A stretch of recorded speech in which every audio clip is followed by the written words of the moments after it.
Brought to you by ITEL and American Pistachios.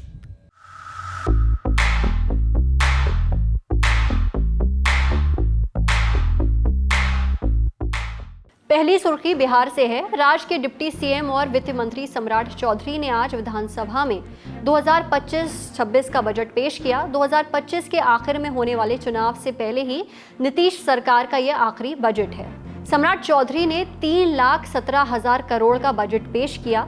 सबसे ज्यादा 60,974 करोड़ का बजट मिला शिक्षा विभाग को। स्वास्थ्य सुविधाओं पर सरकार 20,335 करोड़ खर्च करेगी। सड़क और पुल निर्माण पर 17,908 करोड़, गृह विभाग पर 17,831 करोड़, ग्रामीण विकास विभाग पर 16,043 करोड़, ऊर्जा विभाग पर 13,484 करोड़ खर्च करने की घोषणा की गई। 40 मिनट के इस बजट में सरकार ने महिलाओं के लिए भी तमाम घोषणाएं की, जैसे कि स्टेट रोड ट्रांसपोर्ट कॉरपोरेशन में महिलाओं को नौकरियों में 33% आरक्षण दिया जाएगा। पिंक टॉयलेट बनाए जाएंगे। बड़े शहरों में महिलाओं के लिए पिंक बस सर्विस शुरू होगी। हर पंचायत में गरीब लड़कियों की शादी के लिए विवाह मंडप बनाए जाएंगे। शहरों में कामकाजी महिलाओं की सुरक्षा के लिए हॉस्टल खोले जाएंगे। किसानों के लिए ऐलान करते हुए वित्त मंत्री ने कहा कि सरकार एमएसपी पर अरहर, मूंग और उड़द की दाल खरीदेगी। हर ब्लॉक में कोल्ड स्टोरेज खोले जाएंगे। इसके अलावा सरकारी कर्मचारियों के लिए क्या घोषणाएं की, सुनिए वित्त मंत्री को। बिजली परियोजना के कंपनियों के लिए 78 करोड़ रुपया, परिवहन सेवा हेतु 30 करोड़ रुपया, सरकारी कर्मचारी के लिए 39 करोड़ रुपया दिया जाना है। पूर्व से दी गए ऋणों की वापसी से राज्य सरकार को 525 करोड़ रुपया राशि की प्राप्त होना अनुमानित है। इस प्रकार कुल शुद्ध ऋण 1,017 करोड़ रुपया दिया जाना प्रस्तावित है। बजट पर नेता प्रतिपक्ष तेजस्वी यादव ने कहा, ये हवाई बजट है जो बिहार के हित में नहीं है। कि बिहार में रेवेन्यू हो नहीं रहा है, ये इन्फ्लेटेड बजट है और बिहार के हित में नहीं है। हवाई बातें जो हैं वो कही गई हैं। इन लोगों को असल में सरकार बचाने की चिंता है, हम लोगों को बिहार की चिंता है।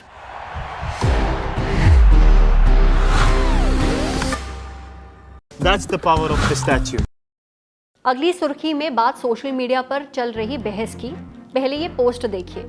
रोहित शर्मा एक खिलाड़ी के तौर पर काफी मोटे हैं, उन्हें वजन घटाने की जरूरत है। वो भारत के सबसे निराश करने वाले कप्तान हैं। ये कहना है कांग्रेस प्रवक्ता शमा मोहम्मद का। शमा को साल 2018 में पहली बार कांग्रेस का राष्ट्रीय मीडिया पैनलिस्ट नियुक्त किया गया था। बाद में उन्हें राष्ट्रीय प्रवक्ता बनाया गया। चैंपियंस ट्रॉफी में न्यूजीलैंड के खिलाफ भारत की शानदार जीत के बाद उन्होंने ये ट्वीट करके इंडियन क्रिकेट टीम के कप्तान रोहित शर्मा की फिटनेस पर सवाल उठाए। शमा ने भारतीय क्रिकेटर सौरव गांगुली, सचिन तेंदुलकर, राहुल द्रविड़, महेंद्र सिंह धोनी, कपिल देव और रवि शास्त्री से रोहित की तुलना की। कहा, रोहित में ऐसा क्या वर्ल्ड क्लास है? वो एक औसत दर्जे के खिलाड़ी और कप्तान हैं जिन्हें बस किस्मत से भारतीय टीम की कप्तानी मिल गई है। शमा के इस बयान पर बीजेपी नेताओं ने कहा कि कांग्रेस नेताओं की मानसिकता घटिया है। ये लोग देश पर हमला करते हैं। बड़ा क्लियर है कि शायद कांग्रेस का ऑफिशियली स्टैंड होगा, क्योंकि उनके नेशनल स्पोक्स पर्सन का ये स्टैंड है। इन लोगों की बहुत ही घटिया मानसिकता और घटिया सोच हो चुकी है। ये देश पे हमला करते हैं, देश की संस्थाओं पे हमला करते हैं, अब देश के स्पोर्ट्स और जो हमारा सम्मान है उस पर हमला कर रहे हैं।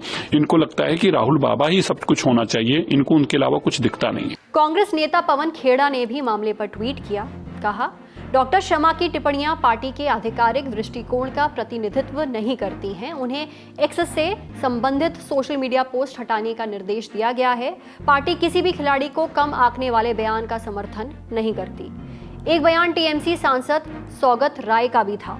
उन्होंने कहा, शर्मा ने रोहित शर्मा के बारे में जो कहा, मैं उससे सहमत हूँ। रोहित को टीम में नहीं होना चाहिए था। रोहित शर्मा के बारे में जो बोला है मैं तो सहमत हूँ। मैं ये कोई पॉलिटिशियन नहीं, यही एक क्रिकेट दर्शक के बारे में बोले। कितने दिन तक रोहित शर्मा को छूट दिया जाएगा? एक बार 1 सेंचुरी किया कई 2 साल में, और 2, 5, 10, 20 में आउट हो जाते हैं। उसको ना टीम में जगह मिलना चाहिए, ना अधिनायक रहना चाहिए। आलोचना के बाद शर्मा की सफाई भी आई। उन्होंने क्या कहा, सुनिए। It was just a generic tweet about a fitness of a sports person. It is not body shaming. It's about the fitness of a sports person. I always believe a sports person has to be fit. So I felt he's a bit overweight, and I just tweeted on that. And I've been attacked for no reason, you know.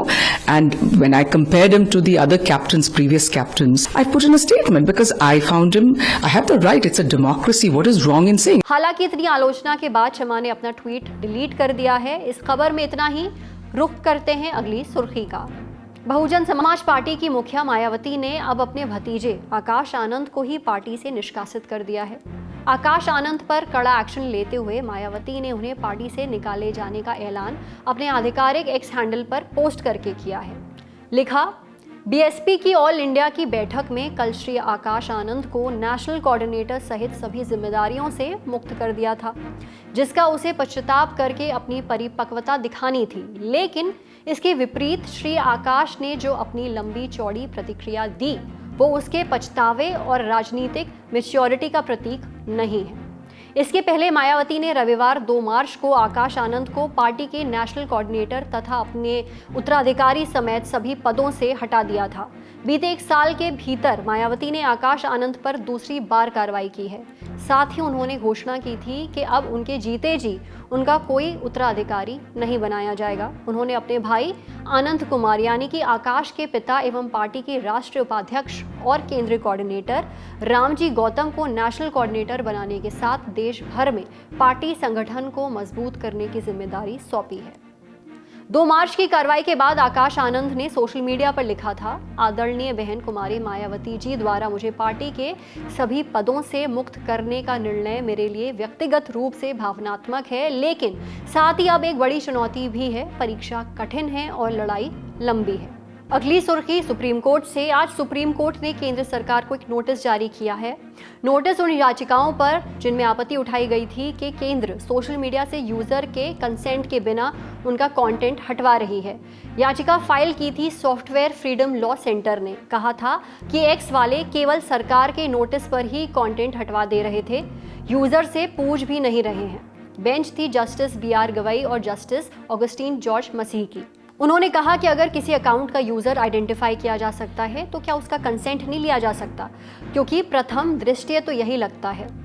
Senior अधिवक्ता इंदिरा जयसिंह ने कहा कि user से consent ना लिया जाना प्राकृतिक न्याय के सिद्धांत का उल्लंघन है। उन्होंने ये भी कहा कि किसी पोस्ट को हटाने का विरोध नहीं है, लेकिन व्यक्ति को जरूर सुनना चाहिए। इसके बाद सुप्रीम कोर्ट ने केंद्र से जवाब पाने के लिए नोटिस जारी कर दिया है। अब बातें सिनेमा की, ऑस्कर की। चलते हैं ललन टॉप के सिनेमा एडिटर गजेंद्र सिंह भाटी के पास। पहली फिल्म है अनोरा को 5 ऑस्कर्स मिले हैं। इस साल सबसे बड़ी विनर रही एडल्ट कॉमेडी फिल्म है अनोरा। इसने बेस्ट पिक्चर का टॉप प्राइज जीता है। इसके अलावा 4 और जीते हैं, best actress, best director, original screen play और फिल्म एडिटिंग। शॉन बेकर ने इसको डायरेक्ट किया है। बहुत चर्चित हिंदी फिल्म है। दूसरी फिल्म है द ब्रूटलिस्ट को 3 ऑस्कर्स मिले हैं। डायरेक्टर ब्रैडी कॉर्बेट की पीरियड ड्रामा है। इसको best actor, best cinematography, best original score के ऑस्कर्स मिले हैं। तीसरी फिल्म है ड्यून पार्ट 2। इसको 2 ऑस्कर मिले हैं। डेनी विलेनोव ने डायरेक्ट किया है। इसको बेस्ट साउंड और बेस्ट विजुअल इफेक्ट्स के ऑस्कर्स मिले। चौथी फिल्म है एमिलिया पेरेज को 2 ऑस्कर्स मिले हैं। सबसे ज्यादा 13 नॉमिनेशंस इस म्यूजिकल को मिले थे। इसने बेस्ट सपोर्टिंग एक्ट्रेस और बेस्ट ओरिजिनल सॉन्ग के ऑस्कर्स जीते। 5वीं फिल्म है विकेट। इसको 2 ऑस्कर्स मिले। 10 नॉमिनेशंस, दूसरे सबसे ज्यादा नॉमिनेशंस विकेट ने पाए थे। और जॉन एम चो की म्यूजिकल फैंटेसी भी इस सीजन की बड़ी चर्चित फिल्म थी। इसकी पॉलिटिकल मैसेजिंग बड़ी सराहनीय और पॉलिटिकल करेक्ट थी। इसने बेस्ट कॉस्ट्यूम डिजाइन और प्रोडक्शन डिजाइन के 2 ऑस्कर्स जीते। छठी फिल्म है द सब्सटेंस को 1 ऑस्कर मिला। डायरेक्टर कोराली फारजा की बड़ी खतरनाक द सब्सटेंस 5 ऑस्कर्स के लिए नॉमिनेट हुई थी। इस हॉरिफाइंग मस्ट वॉच को बेस्ट मेकअप और हेयर स्टाइलिंग कैटेगरी में जीत मिली है। आज का ललन टॉप शो यहीं तक। अपना और अपनों का ख्याल रखिएगा। Good night.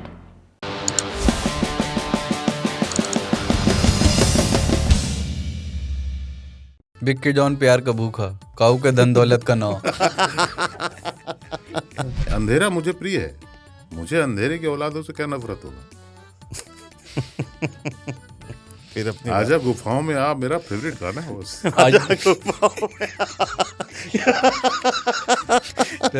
अभी ना एक AI से बनेगा ताऊ जो एक अंधेरी गुफा के सामने खड़े हुए हैं और बोल रहे हैं आइए।